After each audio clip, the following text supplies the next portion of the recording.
राधे राधे दोस्तों, आपका हमारे YouTube चैनल दिव्य भक्ति ज्ञान वेग में हार्दिक स्वागत है। आज हम नवरात्रि के 5वें दिन पूजी जाने वाली स्कंद माता की कथा का वर्णन करेंगे। नवरात्रि के 5वें दिन देवी दुर्गा के 5वें स्वरूप में माँ स्कंद माता की आराधना की जाती है। यह दिन माता के ममता, शक्ति और करुणा का प्रतीक माना जाता है। माँ स्कंद माता का स्वरूप अत्यंत शांत, तेजस्वी और करुणामयी है। ये 4 भुजाओं वाली हैं। इनके एक हाथ में बाल रूप में भगवान कार्तिकेय विराजमान रहते हैं। दूसरा हाथ वृद्ध मुद्रा में होता है, यानी भक्तों को आशीर्वाद देने हेतु। अन्य 2 हाथों में कमल पुष्प होते हैं और इनका वाहन सिंह है। ये कमल के आसन पर बैठती है, इसलिए इन्हें पद्मासना देवी भी कहा जाता है। इनका यह स्वरूप बताता है कि एक माँ अपने बच्चे के साथ भी पूरी सृष्टि की रक्षा कर सकती है। अब हम माँ स्कंद माता की कथा आरंभ करते हैं। प्राचीन काल में एक अत्यंत शक्तिशाली राक्षस था, तारकासुर। उसने घोर तपस्या करके भगवान ब्रह्मा को प्रसन्न किया। ब्रह्मा जी से उसने वरदान मांगा कि उसकी मृत्यु केवल भगवान शिव के पुत्र के हाथों ही हो सके। उसे यह विश्वास था कि शिव जी कभी विवाह नहीं करेंगे, इसलिए वह अमर जैसा हो जाएगा। वरदान मिलते ही तारकासुर ने तीनों लोकों में आतंक मचा दिया। देवता, ऋषि मुनि और मनुष्य सभी परेशान हो गए।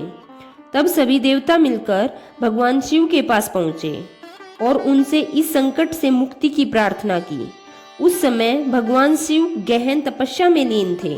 तब माता पार्वती ने यह संकल्प लिया कि वे शिव जी को पति के रूप में प्राप्त करेंगी और संसार की रक्षा के लिए पुत्र को जन्म देंगी।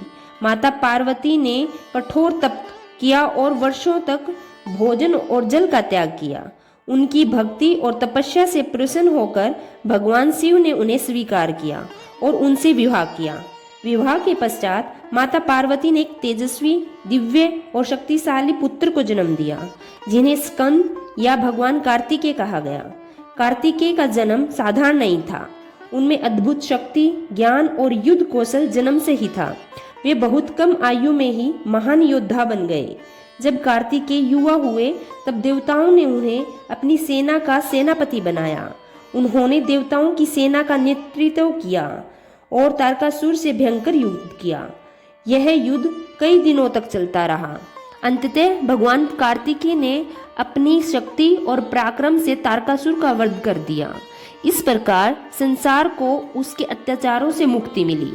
तारकासुर के वध के बाद माता पार्वती स्कंद माता के नाम से प्रसिद्ध हुई, जिसका अर्थ है स्कंद यानी कार्तिकेय की माता।